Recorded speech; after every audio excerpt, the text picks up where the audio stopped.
السلام علیکم، آپ کی اپنی انوشی آپ کے ساتھ ہے اپنی آج کی ویڈیو میں۔ میں امید کرتی ہوں کہ آپ سب بالکل خیریت سے ہوں گے، اور میں دعا کرتی ہوں کہ آپ سب جہاں رہیں خوش رہیں، شاد و آباد رہیں، ہنستے مسکراتے رہیں۔ ہم پڑھ رہے ہیں بشریٰ رحمان کا ناول کس موڑ پر ملے ہو، اس کا 3rd پارٹ میں آج آپ کو پڑھ کر سناؤں گی۔ امید ہے کہ یہ ناول آپ کو پسند آ رہا ہوگا۔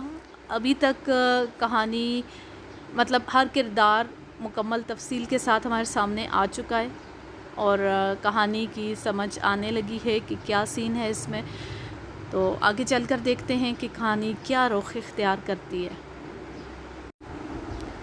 ایک مہینہ جو گزر گیا تھا کس قدر آزمائشی اور تکلیف دہ تھا، مگر قانون قدرت کتنا بھلا ہے، کتنے بھی دکھ کے دن ہوں گزر جاتے ہیں، ٹھہر نہیں جاتے۔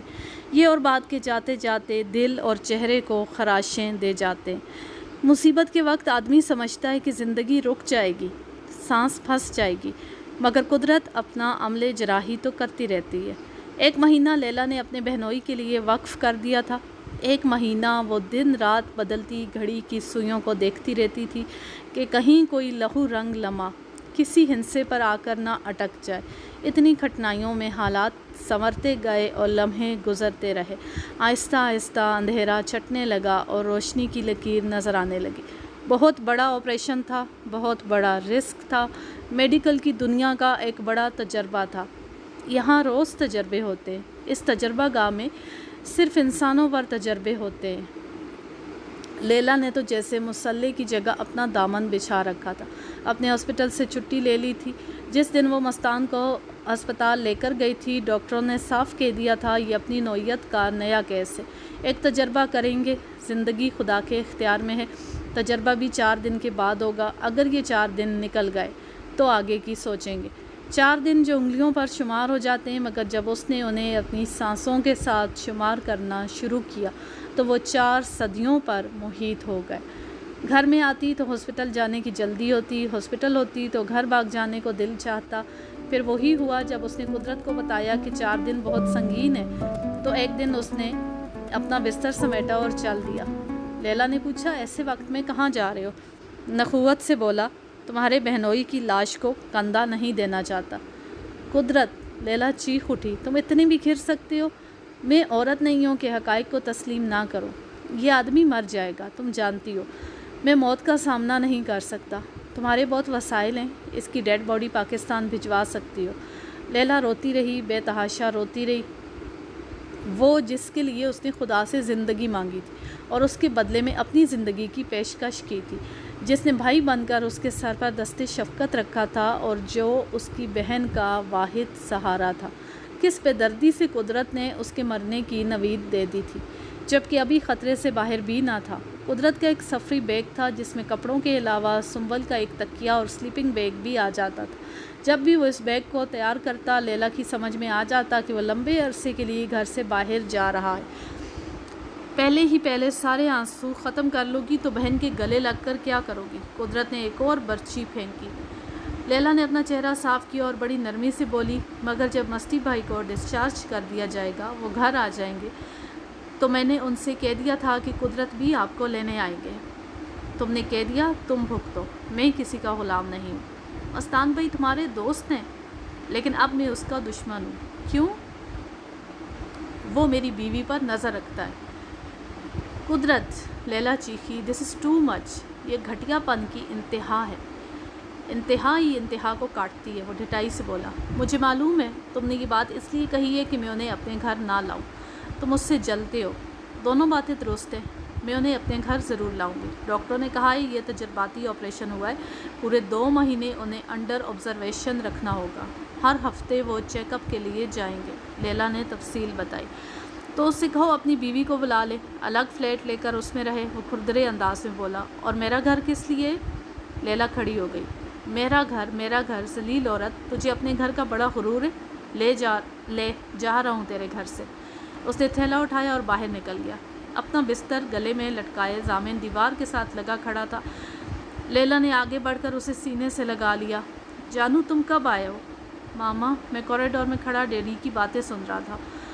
لیلا کے آنسو بہنے لگے۔ نہ رو ماما۔ وہ ہاتھ سے لیلا کے آنسو صاف کرنے لگا۔ میں جو ہوں ماما، میں تمہارے ساتھ جا کر انکل کو گھر لے آؤں گا۔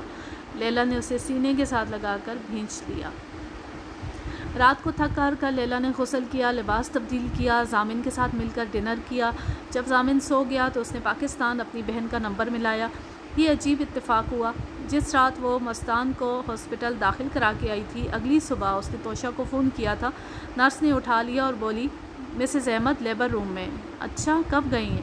3 گھنٹے ہوئے، نرس نے جواب دیا۔ اچھا، میں شام کو پھر فون کروں گی۔ اگر کسی وقت وہ پوچھیں کہ امریکہ سے کال آئی ہے تو آپ انہیں بتا دیں کہ ان کی بہن کا فون آیا تھا، سب خیریت ہے۔ جی اچھا، نرس نے ادب سے کہا۔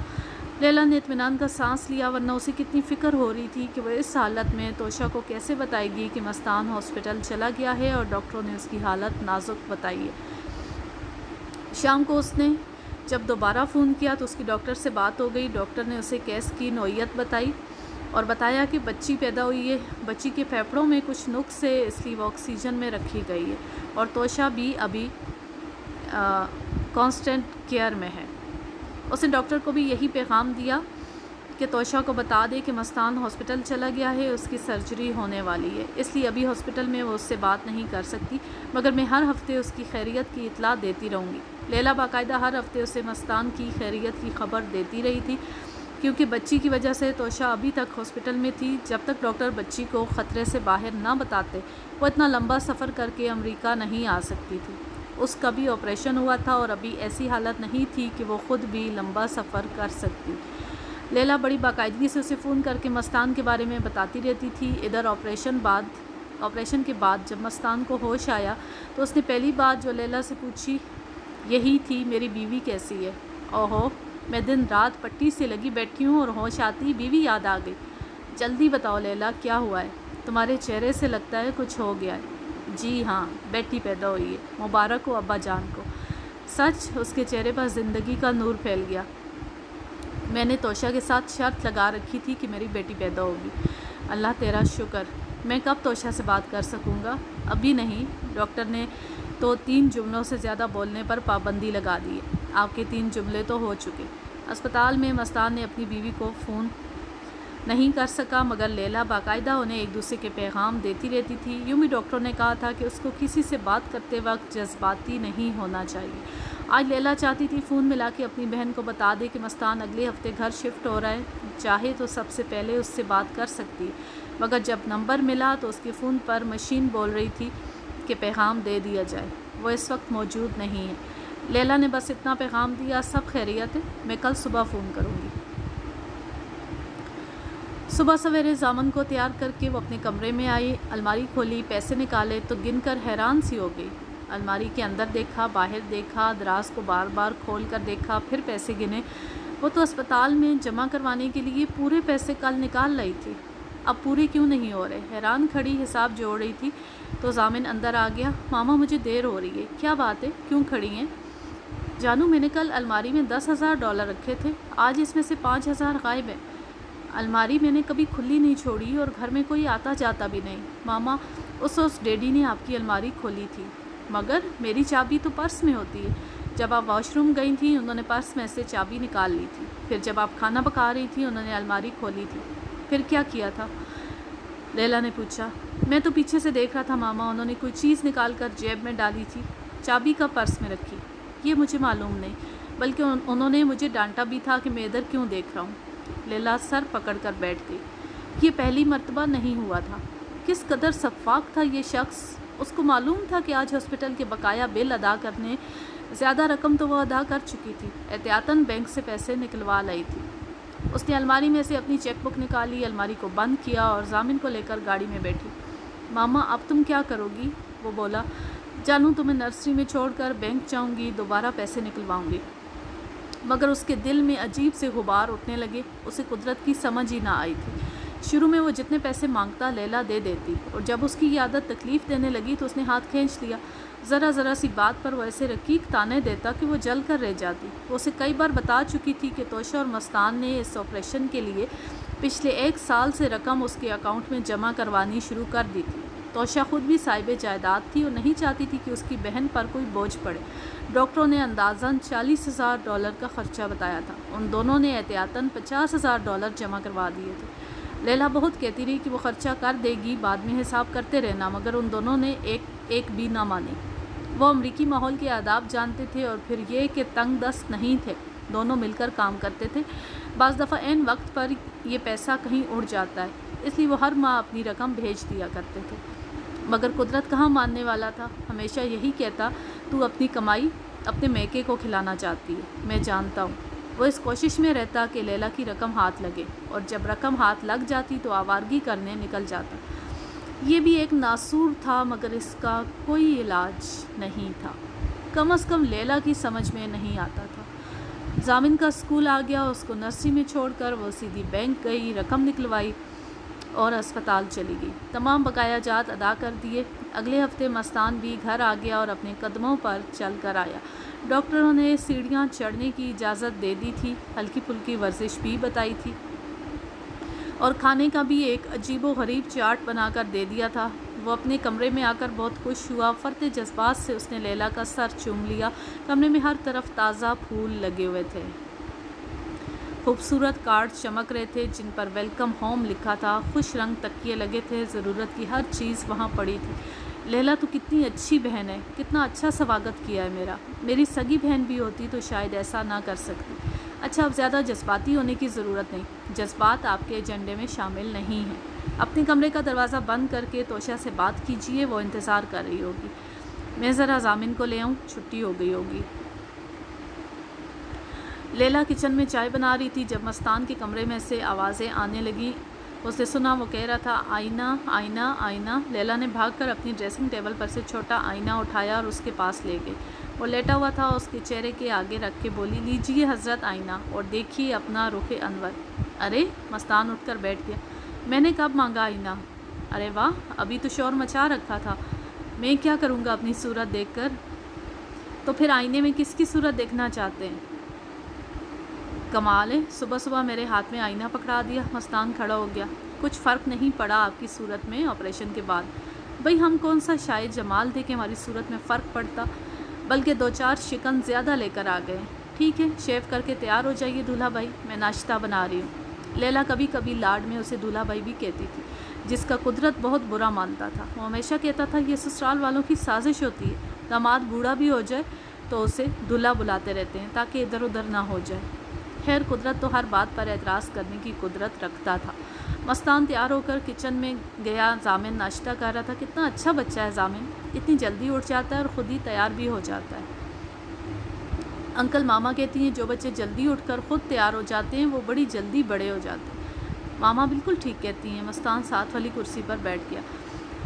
میں بھی اسی طرح بڑا ہو گیا ہوں، تمہاری ماما نے مجھے بھی بڑا کر دیا ہے۔ ضامن زور زور سے ہنسنے لگے۔ انکل آپ تو میری ماما سے بھی بڑے ہو۔ میں ناشتہ کر کے ضامن کو چھوڑ آؤں گا۔ لیلا تم اسپتال جاؤ، مستان نے کہا، آج تمہارا ایک آپریشن بھی ہے۔ کیوں ضامن ٹھیک ہے؟ لیلا نے پوچھا۔ بالکل اوکے ماما، ضامن نے کہا، میں انکل کے ساتھ جاؤں گا اور انکل کے ساتھ آؤں گا۔ مستی بھائی آپ تو جاب پر لگ گئے۔ یہ کہہ کر لیلا اپنے کمرے میں چلی گئی، اپنا چہرہ درست کیا، پرس پکڑ کے خدا حافظ کہنے آئی اور چابیاں اٹھا کر باہر نکل گئی۔ مستان کو گھر آئے 2 مہینے ہو گئے تھے۔ اب ڈاکٹر نے اسے موٹر چلانے کی اجازت دے دی تھی، بلکہ کہا تھا کہ وہ باقاعدہ موٹر لے کر رش والی جگہوں پر جائے، گروسری لینے جائے اور معمول کے سارے کام کرے، تاکہ اگلے 1 مہینے میں انہیں معلوم ہو جائے کہ اس کا سسٹم نارمل ہو گیا ہے۔ اس لیے مستان ضامن کو اسکول لے جانے اور واپس لانے کی ذمہ داری خود اٹھا لی تھی۔ یہاں موٹر چلا کر اسے بہت مزہ آتا تھا۔ جب تک ضامن اسکول میں رہتا، مستان کسی پارک یا اسٹور میں چلا جاتا، کتابیں دیکھا کرتا، ونڈو شاپنگ کرتا، اپنے اگلے ڈراموں کے لیے موضوعات تلاش کیا کرتا، اور جب 12 بجے ضامن کی چھٹی ہو جاتی تو اسے گھر لے آتا۔ گھر میں اس کا وقت ضامن کے ساتھ بہت اچھا گزرتا۔ وہ محسوس کرتا کہ ہر بچہ اپنے اندر اپنی ایک دنیا لے کر آتا ہے، جس میں معصومیت بھی ہوتی ہے اور تجسس بھی ہوتا ہے۔ واقعی یہ فرشتے ہوتے ہیں۔ جب بھوک لگتی تو دونوں کچن میں جا بیٹھتے، پھر ایسے تجربے ہوتے کہ شام کو سب کچھ سن کر ہنس ہنس کے وہ پاگل ہو جاتی۔ کبھی کبھی کہتی، مستی بھائی اگر یہاں توشا آپا ہوتی تو کتنا مزہ آتا۔ یہ کہو کہ مزہ دگنا ہو جاتا۔ ہاں ہاں، لیلا جلدی سے کہتی۔ آپ کی فون پر بات ہوئی؟ ہاں ہو جاتی ہے، وہ فون کر لیتی ہے۔ مستی بھائی میں نے آپ سے کہہ رکھا ہے کہ روز رات کو اسے فون کر لیا کریں۔ آخر آپ تکلف کیوں کرتے ہیں؟ نہیں، جب ضرورت ہو کر لیتا ہوں، اسے ہر روز آپ سے بات کرنے کی ضرورت ہے، میں جانتی ہوں۔ بس لیلا، مستان بولا، تم میرے لیے اتنا کچھ کر رہی ہو۔ مستی بھائی، لیلا غصے سے بولی، اگر ایک لفظ بھی مزید کہا تو میں بھوک ہڑتال کر دوں گی۔ لو جی، سیاسی حربہ بھی آ گیا، آؤ زامن ہم تو چل کے کیرم کھیلیں۔ زامن اور مستان اپنے کمرے میں آ گئے۔ روز شام کو مستان زامن کو کیرم کھیلنا سکھاتا تھا۔ اس روز بولا، یار تمہارے ڈیڈی کہاں چلے گئے ہیں؟ انکل آپ کے آنے سے پہلے ڈیڈی ماما سے لڑ کر چلے گئے تھے۔ لڑے کس بات پر تھے؟ مستان نے پوچھا۔ کہتے تھے انکل کو گھر میں نہ لاؤ۔ اچھا، مجھے تم بتا دیتے میں نہ آتا۔ انکل مجھے آپ کا آنا بہت اچھا لگتا ہے۔ تھینک یو بیٹا، اسی لیے تو میں نے تمہیں دوست بنا لیا۔ پتہ ہے انکل، ڈیڈی نا ماما کے $5000 بھی لے گئے ہیں۔ وہ کس لیے؟ ایسے، رامن اشارے سے بتانے لگا۔ پرس میں سے چابی نکالی، الماری کھولی اور نوٹ جیب میں ڈال لیے۔ ایسے، پھر ماما نے کیا کیا؟ ماما تو کچھ بھی نہیں کہتی، رو کر چپ ہو جاتی ہیں۔ اچھا، مستان کو صدمہ سا پہنچا مگر بولا، آؤ یار بازی ہو جائے۔ رات سونے سے پہلے مستان نے توشا کو فون کیا۔ بچی کے رونے کی آواز آ رہی تھی۔ وہ فون پر بولی، میں ذرا بیٹی کو چپ کرا لوں۔ نہیں، مستان نے کہا، تھوڑی دیر مجھے اس کے رونے کی آواز سننے دو۔ مستی، وہ تمہاری طرح ضدی ہے، ابھی نہیں اٹھاؤں گی تو چیخ چیخ کر نیلی ہو جائے گی۔ ارے چیخنے دو اسے، اس کے پھیپھڑے مضبوط ہوں گے، کیا خبر بڑی ہو کر سنگر بن جائے۔ مستی، تمہیں معلوم ہے اس کے پھیپھڑوں میں نقص تھا۔ یہ تو اصولی بات ہو گئی نا۔ وہ کیسے توشا؟ توشا بولی، اس کے باپ کے دل میں پیدائشی نقص تھا، بیٹی کے پھیپھڑوں میں ہے، یہ خاندانی ٹریڈ مارک بن جائے گا۔ گھبراؤ نہیں، ہمارے ہر بچے میں کوئی پیدائشی نقص ہونا ضروری ہے۔ سبحان اللہ، مستی تمہاری سوچ ہمیشہ مثبت ہوتی ہے، بس یہی بات مجھے تمہاری اچھی لگتی ہے۔ بس یہی ایک بات؟ مستان شرارت پر اتر آیا تھا۔ ٹھہرو مستی، میں سے چپ کرا لو، میں تھوڑی دیر بعد خود تمہیں فون کروں گی۔ میری بیٹی اب چلا چلا کر تھک گئی۔ بھائی تم نے بیٹی کا نام کیا رکھا ہے؟ مستی، یاد نہیں تم نے کیا کہا تھا؟ کیا کہا تھا؟ تم نے کہا تھا بیٹی ہوگی تو میں نام رکھوں گا، بیٹا ہوا تو تم نام رکھنا۔ میں نے تو تمہیں بہت پہلے بتا دیا تھا بیٹی ہے، پھر نام کیوں نہیں سوچا؟ تم اس کو چپ کرا کے سلا لو، پھر میں نام بتاتا ہوں۔ کوئی 2 گھنٹے کے بعد توشا کا فون آیا۔ ریسیور اٹھاتی مستان نے کہا، آئینہ؟ آئینہ کیا؟ توشا حیران ہو کر بولی، میں توشا بول رہی ہوں۔ توشی، میں نے تمہیں اپنی بیٹی کا نام بتایا ہے۔ کیا نام بتایا؟ آئینہ۔ آئینہ بھی کوئی نام ہوتا ہے؟ توشا نے کہا، اگر توشا نام ہو سکتا ہے تو آئینہ بھی ہو سکتا ہے۔ میری بیٹی میرا آئینہ ہے، ایسا آئینہ جس میں مجھے ہمیشہ تمہارا عکس نظر آئے گا۔ مستی، یہ تو بالکل تمہاری طرح ہے، سب کہتے ہیں ہو بہو باپ کی کاپی ہے، لڑکیاں بڑی ہو کر ہمیشہ ماں کی طرح ہو جاتی ہیں۔ اچھا خیر، میں اسے آئینہ ہی کہوں گا۔ ٹھیک ہے، آج ہی میں اس کا نام آئینہ مستان رکھ لیتی ہوں۔ گڈ، ایک پپی دینا میری بیٹی کو۔ مستی، اب تم بالکل ٹھیک ہو نا؟ توشا نے تردد سے کہا، بالکل سے زیادہ ٹھیک ہوں، یعنی اپنے آپ کو پہلے سے توانا اور تنومند محسوس کرتا ہوں۔ اور ایک راز کی بات بتاؤں؟ بتاؤ۔ پتہ ہے اب دل میں بھی کچھ کچھ ہوتا ہے۔ شریر، توشا نے کہکا لگایا۔ مستی، میرا دل چاہتا ہے اب تم پھر پہلے کی طرح ہو جاؤ۔ پہلے کی طرح؟ جیسے شادی سے پہلے تھے، شوخ، جذباتی، ہر وقت ہنستے ہنسانے والے۔ ہاں ہاں توش، مجھے آنے تو دو، تو مجھے دیکھو گی تو حیران ہو جاؤ گی، میں نئے سرے سے جوان ہو کر آ رہا ہوں۔ پتہ ہے میرا دل کیا چاہتا ہے؟ کیا چاہتا ہے؟ توشا نے نرم آواز میں پوچھا۔ دل چاہتا ہے اونچی اونچی عمارتوں کے اوپر کھڑا ہو کر نیچے چھلانگے لگاؤں۔ یہ تو بڑا خطرناک جذبہ ہے، ایسے نہ کرنا۔ اور یار تو سمجھی کیوں نہیں، ولولے کی بات کر رہا ہوں۔ توشا ہنسنے لگی، پھر بولی، اچھا یہ بتاؤ تم کب تک آ سکو گی؟ ڈاکٹر کہہ رہا تھا جس حیرت انگیز طور پر میں امپروو کر رہا ہوں، شاید مجھے چند ہفتے پیشتر ہی آنے کی اجازت مل جائے۔ سنو، اب میں اداس ہو گئی ہوں اور میری ہمت بھی ختم ہو گئی ہے۔ میں امریکہ آ جاؤں؟ اب تو بیٹی بھی بالکل ٹھیک ہے۔ توش، اداس تو میں بھی ہوں، مگر تم ایسا کرو فی الحال وہیں رہو۔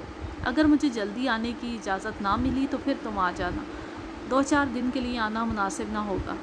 ہاں یہ ٹھیک ہے، توشا نے کہا، میری بیٹی کو اکیلے چھوڑ کے مت دفتر جانا۔ نہیں بھائی، میں ایسا کر سکتی ہوں، بلا فی الحال ساتھ ہی لے جایا کروں گی۔ اب تو حجن خالہ بھی آ گئی ہیں۔ اچھا، میرا سلام کہنا انہیں، وہ بھی تمہیں بہت پوچھتی رہتی ہیں۔ اچھا جانو، خدا حافظ، لمبی کال ہو گئی ہے، اب میں گہری نیند سو جاؤں گا۔ شب بخیر مستی۔ فون بند ہو گیا۔ ایک شام لیلا کمپیوٹر اٹھائے مستان کے کمرے میں داخل ہوئی۔ ارے لیلا، ننھی سی جان پر یہ ظلم کیوں کر رہی ہو؟ مجھے بتا دیا ہوتا، میں گاڑی سے نکال لاتا، یہ ننھی سی جان فولاد کی بنی ہوئی ہے۔ لیلا نے کمپیوٹر ایک میز پر سجا دیا۔ میں جو کام اپنے دل کی خوشی کے لیے کروں اس میں مجھے کوفت اور بوجھ بالکل محسوس نہیں ہوتا۔ اچھا تو اب اپنے دل کی خوشی کے لیے کیا ہو رہا ہے؟ کل ہاسپٹل میں بیٹھے بیٹھے مجھے خیال آیا کہ میں عاشق اور معشوق کو انٹرنیٹ کی سہولت مہیا کروں، فارغ وقت میں بیٹھے ایک دوسرے سے گفتگو کیا کریں گے۔ مستان نے اس کی طرف غور سے دیکھا، وہ میں نے خیز نظروں سے دیکھ رہی تھی۔ پھر دونوں نے ایک بھرپور کہکا لگایا۔ مستان نے اٹھ کے اس کے دونوں ہاتھ پکڑ لیے۔ لیلا، تجھے خدا نے کس مٹی سے بنایا ہے؟ تو دوسروں کا اتنا خیال رکھتی ہے؟ اسی مٹی سے جو تھوڑی سی بچ گئی تھی مجھ پر تھوپ دی۔ ان کی باتیں سن کر ضامن دوڑا آیا۔ انکل کے لیے کمپیوٹر آ گیا، واہ! لیلا، مگر کمپیوٹر تو قدرت کے کمرے میں پڑا تھا، میں وہ بھی استعمال کر سکتا تھا۔ مستی بھائی، آپ کو تو معلوم ہے ان کے جانے کے بعد میں ان کا کمرہ لاک کر دیتی ہوں۔ اس کمرے کی صفائی بھی کر دی جائے تو سارا سال ملامتیں سننا پڑتی ہیں کہ وہ میرا گم ہو گیا، یہ گم ہو گیا۔ میں نہیں چاہتی کہ وہ آپ کے بارے میں ایسی باتیں کہیں۔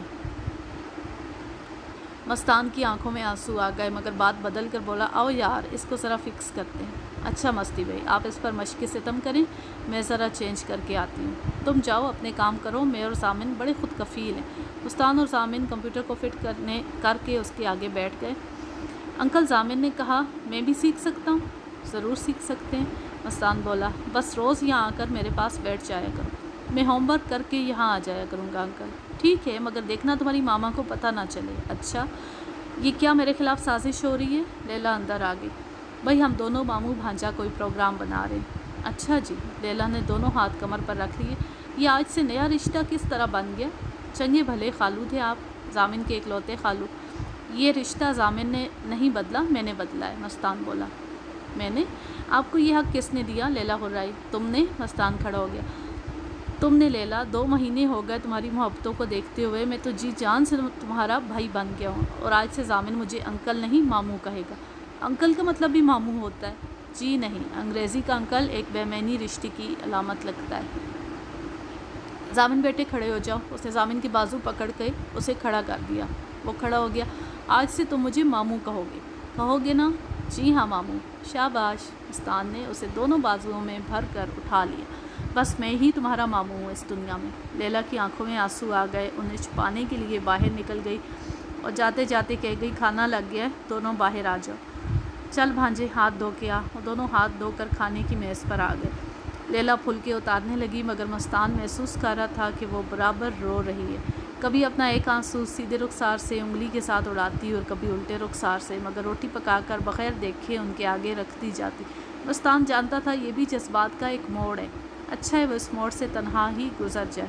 کھانا کھا کر وہ لوگ اٹھ گئے۔ مستان تھوڑی دیر ضامن کو سکھاتا رہا، پھر بولا، بیٹا تمہارے سونے کا وقت ہو گیا، اب جاؤ، ورنہ ماما کو غصہ آ جائے گا۔ ٹھیک ہے انکل۔ نہیں، رک گیا، ماموں کہنا تھا نا انکل؟ مستان ہنسنے لگا، یار ذہن پر زور مت دو، کل تک یاد کرتے رہو، جب یاد ہو جائے تو ماموں کہنے لگنا۔ ٹھیک ہے، شب بخیر ماموں۔ شب بخیر بھانجے۔ ضامن باہر نکل گیا۔ مستان نے سوچا وہ پہلے توشہ کو فون کر کے اطلاع کر دے گا کہ اب وہ دونوں انٹرنیٹ پر آمنے سامنے باتیں کر سکتے۔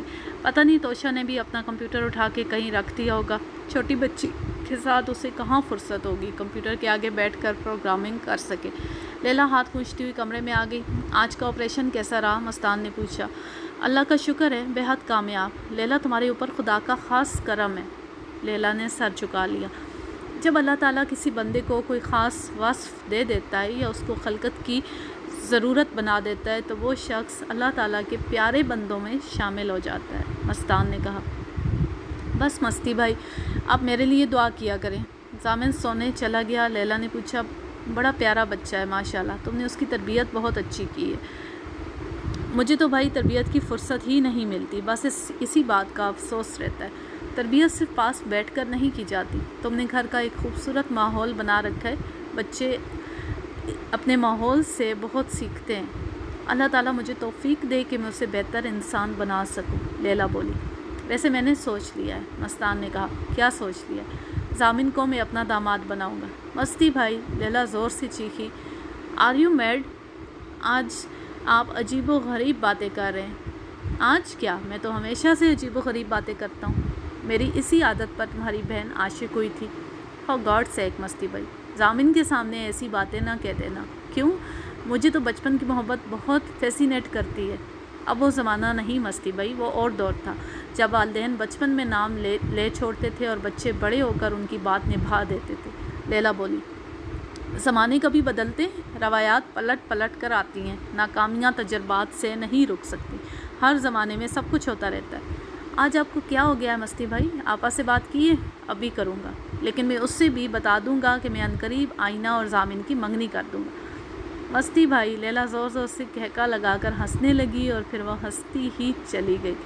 مستان کو اس کا اس طرح ہنسنا بہت اچھا لگ رہا تھا۔ اس کا دل چاہ رہا تھا لیلا ہمیشہ اسی طرح ہنستی رہے۔ اسے تھوڑی دیر پہلے والا اس کا مغموم چہرہ یاد آ گیا۔ حقیقت میں یہ بات اس نے لیلا کو خوش کرنے کے لیے ہی کہی تھی، جسے لیلا دنیا کا سب سے بڑا مذاق سمجھ رہی تھی، مگر اس نے بیٹھے بیٹھے اتنی بڑی بات کیسے کہہ دی؟ جب لیلا اٹھ کر چلی گئی تو مستان کافی دیر تک سوچتا رہا کہ وہ تو بغیر غور و فکر کیے کوئی منصوبہ بتایا ہی نہیں کرتا۔ آج اس نے خود اپنے آپ سے بھی مشورہ نہیں کیا اور ایسی بات کہہ دی جو کسی کے وہم و گمان میں بھی نہ ہوگی، یعنی بچکانہ سی بات ہے۔ اس نے سوچا شاید وہ آج کل بہت سی باتیں سوچے سمجھے بغیر کرنے لگا ہے۔ یہی سوچتا سوچتا وہ اپنے کمرے سے باہر نکل گیا۔ کچن میں جا کے اس نے ایک گلاس پانی پیا، پھر اندر آیا تو دیکھا کہ لیلا لاؤنج میں بیٹھی بڑے انہماک سے لکھ رہی تھی۔ قریب آیا، اس نے سر اٹھا کے دیکھا، بولا بیٹھ جاؤں؟ جی بیٹھ جائیے۔ لیلا نے قلم رکھ دیا۔ کیا لکھ رہی ہو؟ مستی بھائی، میں ایک بڑی دلچسپ کتاب لکھ رہی ہوں۔ دلچسپ تو نہیں کہہ سکتی بلکہ اسے انوکھی کتاب کہہ سکتی ہوں۔ اس میں کینسر کے مریضوں کے تجربات ہیں۔ ہاں میں سمجھ رہا ہوں، مستان بولا، تفصیل سے بتاؤ۔ آپ کو پتہ ہے مستی بھائی، اللہ کے فضل و کرم سے اب تک میں 1000 مریضوں کے آپریشن کر چکی ہوں۔ واقعی؟ مستان نے حیران ہو کر کہا۔ کتنا عرصہ ہوا اس ہسپتال میں کام کرتے؟ کام تو میں نے یہاں آتے ہی شروع کر دیا تھا، مختلف انسٹیٹیوٹس میں مزید پڑھتی بھی رہی، کام بھی کرتی رہی، مگر موجودہ اسپتال میں سرجن کے طور پر 5 سال پہلے آئی ہوں۔ اور 5 سالوں میں تم نے 1000 آپریشن کیے؟ تنہا نہیں، بعض اوقات 2 یا 3 ڈاکٹروں کا گروپ بھی بن جاتا ہے، مگر اکثر اوقات مسلمان ملکوں کی عورتیں مجھی سے آپریشن کروانا پسند کرتی ہیں۔ اچھا، آپ ان تفصیلوں کو چھوڑیں، میری کتاب اور طرح کی ہے۔ میں آپریشن سے پہلے مریض سے باقاعدہ گفتگو کرتی رہتی ہوں، آپریشن کے وقت اس کے تاثرات ریکارڈ کرتی ہوں، اور جب اسے پہلی مرتبہ ہوش آئے تو اس کا پہلا فقرہ ٹیپ کر لیتی ہوں، اور پھر جب وہ اسپتال سے ڈسچارج ہو کر جانے لگتا ہے تو اس سے طویل انٹرویو کرتی ہوں۔ ویری انٹرسٹنگ، مستان نے دلچسپی سے کہا۔ آج کے لیے بس اتنا ہی۔ اب میں لیتی ہوں آپ سے اجازت۔ جہاں رہیں خوش رہیں، شاد و آباد رہیں، ہنستے مسکراتے رہیں۔ اللہ حافظ، اللہ نگہبان۔